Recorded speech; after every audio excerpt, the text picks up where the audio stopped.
Welcome to episode 626 of the Entertainment 2.0 podcast, brought to you by thedigitalmediazone.com. I'm Josh Pollard, and this is the show that puts you in control of your favorite movies, music, shows, and games. Just me this week, no Richard. Our schedules just couldn't make that work together, but still wanted to get out an episode for you all. So we do have a little bit of news this week. And that's really the main reason we didn't have a show last week. There was really nothing to talk about. And we're not going to put out an episode and just struggle to come up with things to talk about. We'll let you have that time back in your life. So back this week with some news. Also have some feedback from a lot of you. Sent email into us at entertainment20@thedigitalmediazone.com. Justin, Joe, Timothy, John, Mark all wrote in to talk about Patreon ad-free ways of listening to those podcast streams after we talked last week about how I thought it was a really big deal that Spotify was working with Patreon to integrate Patreon-supported podcast feeds right into Spotify, so that if you're already a Spotify user and you're already a Patreon subscriber, that you could link those two accounts and get the Patreon-specific version of your podcast feeds right inside of Spotify. If you want all of the rest of the details, go and check out episode 625 that we released a couple of weeks ago. However, apparently I didn't do a great job of explaining why I thought this was a big deal, because all of those guys, again, Justin, John, Joe, Timothy, and Mark, all wrote in to show us. Some of you even included screenshots of how you can log into your Patreon feed and get a special RSS feed that you can then import into many podcast players. And what that typically means is you get an ad-free experience, or maybe there's extra bonus material that gets thrown into that feed also. That's great, and I appreciate you all sharing that with me, and I should have done a better job last week of saying that this is an option if you're using Pocket Cast and Overcast and lots of other podcast apps where you can put in an RSS feed manually. That's not the situation here, though. So the point that I didn't do a good job of clearly making is that I think this is a big deal that Spotify specifically is building this functionality in, because a lot of people, my wife Jen included, only use Spotify to consume podcast. They don't want to have to figure out another podcast app. So that's what I think is really, really great about this. Now, I did get to do some more digging into this and discovered that, unfortunately, creators have to actually opt into this functionality with Spotify. Though the people who own the shows need to go into Spotify and set this up on their side. And then once they do, then this option becomes available. So the podcast that my wife subscribes to on Patreon, it's not actually available. At least not that version of it isn't available on Spotify yet. But I was able to find others that were. So it is out there. And again, thank you, Justin, John, Joe, Timothy, and Mark for sharing all of that feedback. And frankly, with how many people were writing in to tell us this, I almost put out an extra show last week just to respond to all of the feedback so that we wouldn't continue to get more on the topic. Mark also wrote in for another reason, though. He is a YouTube Premium subscriber, and he did a bunch of research on this new enhanced 1080p functionality inside of YouTube. And he gave us a bunch of details that we weren't sure about, and I'll get into those in a second. But he also pointed out another big benefit to the enhanced 1080p format that might make sense for people, even though 4K cameras and all of that are a lot more common now. And the big benefit that he pointed out is content creators on YouTube. Their whole rig, their whole setup might be based around 1080p cameras and 1080p video production. They might not have 4K cameras. They might not have computers capable of processing 4K video quickly. So, and it takes YouTube longer to process 4K videos also, I believe. So there's a really good reason why a lot of YouTube creators might be excited about enhanced 1080p over 4K. It means they don't have to drop a lot of money upgrading their rigs to 4K just yet. Okay, so we had a lot of questions, a lot of things that we weren't sure about, and Mark did all the work for us. So again, huge thank you to Mark for writing in and sharing all of his findings with us. So there are a bunch of situations where you will not be presented an enhanced 1080p option when going to watch a YouTube video. So the first one is 4K videos. We wondered about this. If 4K is an option for a video, it doesn't look like YouTube is giving you an enhanced 1080p option.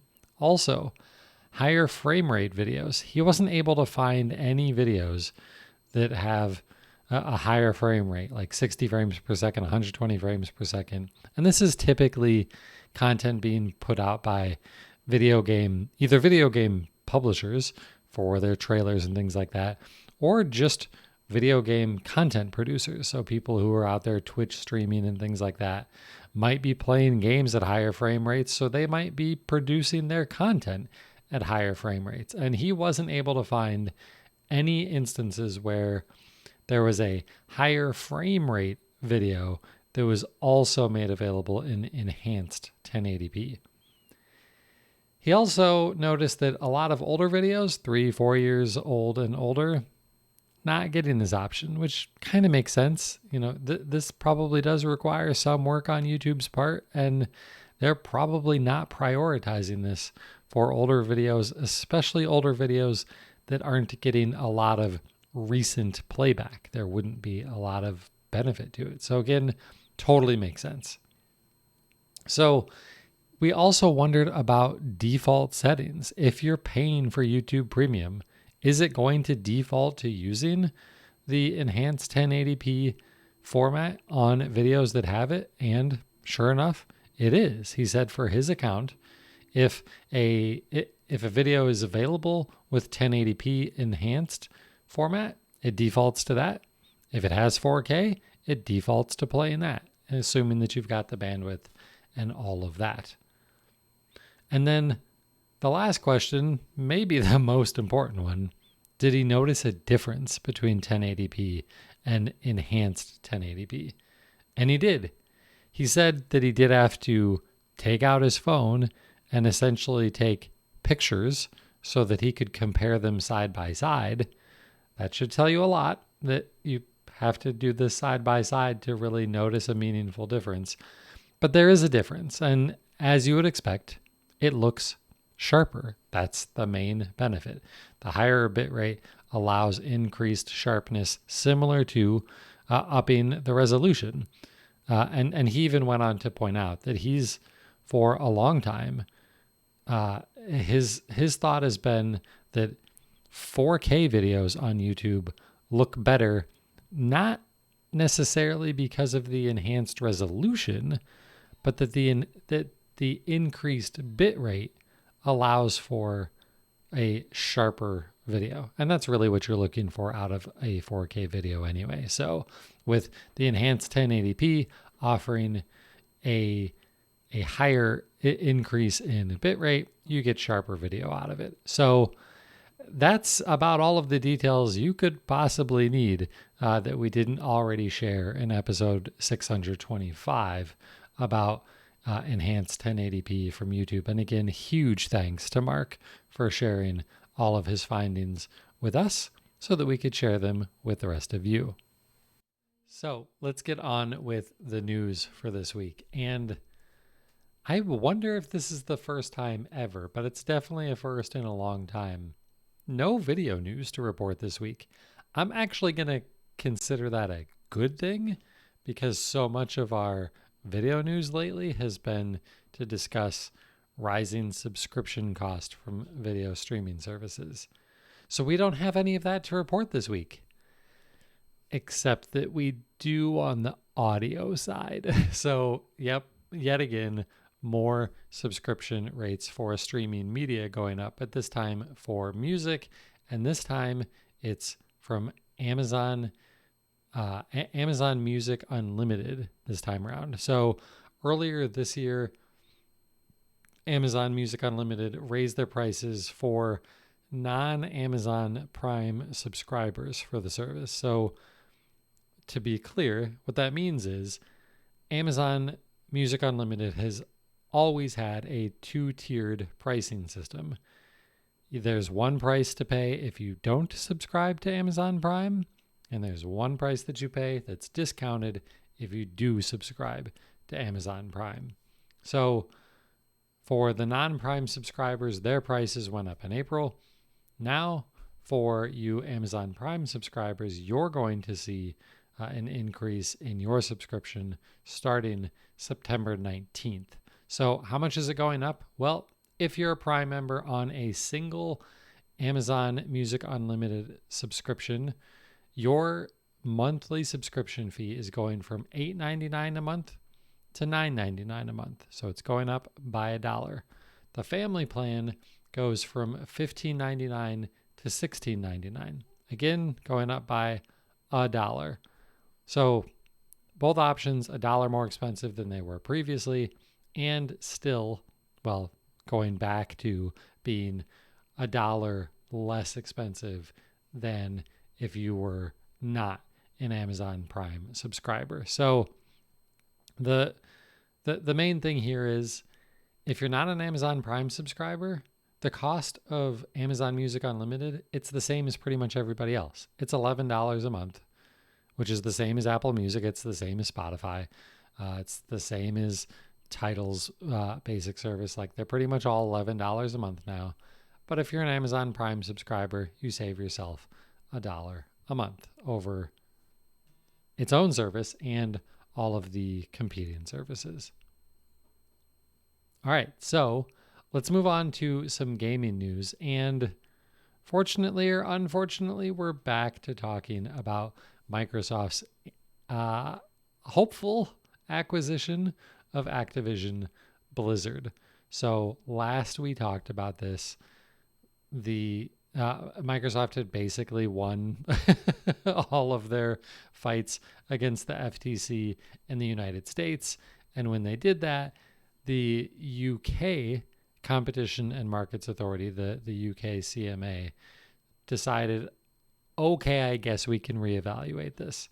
And so Microsoft this week put out a new option where, well, maybe we should first address what they were even doing. So the UK, their biggest complaint and reason for blocking this merger was that they felt like if Microsoft acquired Activision Blizzard, it would give them essentially monopolistic power over cloud game streaming services. When we talked about this back in the spring when this was announced, I thought this was laughable. The cloud gaming subscription service market is really not all that big right now. Will it eventually get big? Yes. Microsoft having Activision Blizzard isn't going to be the thing, though, that causes Microsoft to win that race. They're doing well because they have lots of games to offer and Microsoft Azure, a fully built out first tier cloud infrastructure service. So that's why they're going to win, or at least be one of the top providers in this space for many years to come. But regardless, that is what the UK based most of their argument on. So Microsoft came back this week and said, all right, we're going to make a deal here. For Activision Blizzard games specifically, Microsoft submitted that they would transfer all game streaming deals, licenses, all of that stuff of those specific games to Ubisoft for the next 15 years once this deal closes. So that means that if Call of Duty were to come to a cloud game streaming service, it would actually be Ubisoft that's licensing what streaming services get it. Does NVIDIA GeForce Now get it? Well, it'd be up to Ubisoft, who also has their own cloud game streaming service. So it's an interesting option. And again, it only impacts Activision Blizzard games. This doesn't have any real impact on Xbox Game Pass. It doesn't have any real impact on what games are or are not on Xbox Cloud game streaming, other than Activision Blizzard games like Call of Duty and Overwatch and things like that. Ubisoft would be in control of what other game streaming services get licenses to offer those games. It sounds like a pretty good option to me. It solves the problem that the UK originally put out there. There's another new problem with that, though. See, back when this deal was trying to be approved by the EU, the European Union, Microsoft had to make a similar concession to them. So when the EU reviewed it, what Microsoft said was, okay, well, really, what the EU told Microsoft that they would need to do is that Microsoft would be required to license Activision Blizzard games on all competing game streaming services globally, everywhere. The EU, the UK, the US, everywhere. And so these two options don't really work together. So the EU is pointing that out now. And so there's going to have to be some negotiation on this one also to make sure that the EU is still cool with this acquisition. At the end of the day, I still think that all of the parties involved here come to an agreement and this thing gets finalized before the October deadline. So hopefully we're only talking about this for another couple of months tops.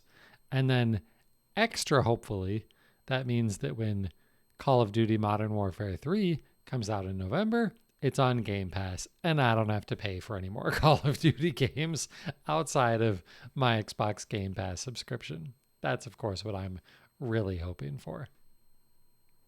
All right, our last bit of news this week is one that I think some of the internet is upset about, and this time not really for a very good reason. So this week, Xbox announced that they are going to be closing the Xbox 360 store in July of 2024. So even if you're freaking out that, oh my gosh, stuff is going to go away, you've got almost a year before this is going away. So what is actually going away?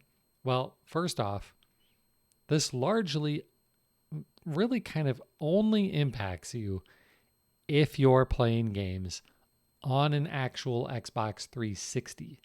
The 360 console itself, you know, that thing that came out like 15 years ago. And we're now 2 generations past that. Right. So what does it actually mean? Well, on an Xbox 360, you won't be able to buy games from the Xbox 360 store anymore. You also won't be able to buy movies and TV shows from the store. That was an option. It's not going to be available on an Xbox 360 anymore. Okay, so what if you did previously purchase things, games, DLC, movies, any of that stuff? Do you still have access to them? yes, even on an Xbox 360, you will still be able to download and install and play previously purchased Xbox 360 games on your Xbox 360 console. If they're backwards compatible, meaning they will play on an Xbox One or an Xbox Series X and S, they'll still remain playable on your Xbox console.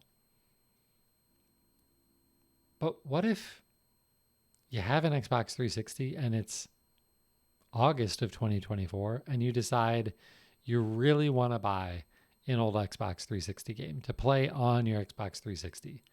Well, you won't be able to purchase it from your console, but you may still be able to purchase it from other places. Xbox.com is a website with a store where you can buy Xbox 360 games. You can also buy 360 games on an Xbox One or an Xbox Series X and S. But there's one caveat to all of those options, and that is that you will only be able to purchase games that are backwards compatible, meaning games that can be played on an Xbox One or an Xbox Series X and S. So it's not everything. If there's some really random, obscure game that never hit backwards compatibility, you're not going to be able to get it. But I believe by the time Microsoft stopped porting games for backwards compatibility, there were over 600 titles that were made available via backwards compatibility. So chances are, if there's still a game that you want to buy a year from now for your 15-year-old Xbox 360, you'll probably be able to get it. And because it's the Xbox ecosystem, you'll be able to play it on any of the more recent game consoles. It's one of the things that we love about the Xbox One and the Xbox Series X and S. You can play most of your old Xbox 360 games and even some of your original Xbox games via backwards compatibility. So, of course, there's a certain segment of the internet that's freaking out that they're closing down a store and you're never going to be able to play your stuff again. But it's simply not true. You will still absolutely be able to play these games even on your very old Xbox 360, assuming that it's still running at this point. Okay, so that does it for the news this week. Let's get into the really fun segment of what's going on in our entertainment centers. And for this week, you may be shocked to know that I finally finished playing through The Last of Us, the remastered edition, the first game on my PlayStation 4. Finally did it. Loved it. Really loved the way that they ended this game. I had some expectations that it didn't meet up with, which I think is a good thing. It was a different experience than I'm used to. The way that the characters were modeled and rendered and voice acted was phenomenal. I mean, really throughout, but especially at the very end, leaving so much for interpretation. Really, really loved this game, especially the story aspect of it. I've talked in the past that I don't necessarily love stealth sneak around games, but on easy mode, the stealth wasn't super hard. Overall, a good game. Like that's, of course, it's a good game. People have been saying it's one of the best games ever for 10 years now, since it was originally released on the PlayStation 3. So that's really great. That also means that I was able to start watching the show from HBO. So I'm a Max subscriber. I've watched the first episode of The Last of Us show. Really, really well done. Love it. And my friend Joe, former co-host of the podcast that we used to do around here called Story Players, also loved The Last of Us, loved the TV show. He pointed out to me that if you're watching The Last of Us show, there's an official HBO sponsored The Last of Us podcast to go along with the show that's got the showrunner, whose name I'm forgetting, and Neil Druckmann from Naughty Dog, the guy that basically created this game. The podcast is exceptionally well done. So if you're watching the show, or maybe you already did, I think it's worth going back and listening to this podcast. If you're watching the show, do not get ahead on the podcast, though, because they will spoil a bunch of things for each episode. So there's an episode of the podcast for every episode of the show. Check them out together. Watch the show the next morning, listen to the podcast. It's really good. It's really, really good. That's it for what I've been watching. In terms of what I've been playing, a little bit more Diablo. I think I mentioned on the last episode that we finally finished the campaign. If I didn't, hey, surprise, we finally finished the campaign. So I'm starting to play through the season 1 content. I'm a little confused on how all of this extra stuff, including the battle pass, works. Like, I know how a battle pass works, guys. You don't have to tell me that, but I've put a couple of hours into this battle pass and I haven't even completed the first level. That seems like it's not leveling correctly. So there's obviously something I'm missing, or else this battle pass is just super broken. But the game itself, I still really, really like. Also did get a chance to spend a bunch of time with NHL 23, and my friends were also right around the corner from getting our hands on the open beta. I don't think it's actually been announced yet, but it's usually really soon. I'm expecting early September for the open beta of NHL 24.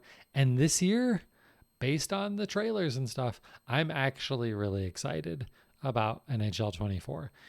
It didn't matter. I was going to buy it either way, even if it was basically the same game as last year, which was basically the same game as the year before, because that's just what my friends and I do. We buy this game every year, complain about it every year, and still put hundreds of hours into it every year. But in NHL 24, it looks like they're making a lot of pretty significant updates that I'm really looking forward to. So once we can get our hands on an open beta and talk about it, definitely plan on doing that. And then lastly, for books, I finished reading another Blake Crouch book. You heard me talk about his book Dark Matter a few episodes ago, and I loved that one. So I was looking for another book to read and went back and just did another search for him from the library and found the book Recursion, which I think might be his most popular book. It's another really good one, a really, really good one. So if you're interested in sci-fi that's basically set in modern day, but doing different things with science, they're good books. Definitely worth checking out. And that does it for everything that has been going on in my entertainment center. So that basically does it for this episode. So if you'd like to get a hold of us, we are online. We're on social media. I'm on Twitter or X, whatever the crap we're calling it this week, at Josh Pollard. I'm also Josh Pollard on Mastodon. Richard is only on Mastodon at Richard Gunther over there. And of course, our show notes are over at our website, www.thedigitalmediazone.com. Show notes to everything that we talked about if you want to get even more details or want to check out more information on the things that we talked about this week. Also, check out the YouTube feed. We're trying to make video versions of this most weeks, so head on over to YouTube. The link is in our show notes again. Subscribe to it. That helps us out a lot because eventually, once we get enough subscribers over there, then we can actually generate a little bit of revenue from the ads that YouTube is going to force you to watch anyway. Or if you're a YouTube premium subscriber, then we would get a small cut of that for you watching it if you're subscribed to the show. And then when Richard's around and everything works out well, we like to record the show live too. And when we do that, it's typically Tuesday nights at 8:30 p.m. Eastern. If you follow us on socials, we will usually post out a message that we're going to be recording that night with the time.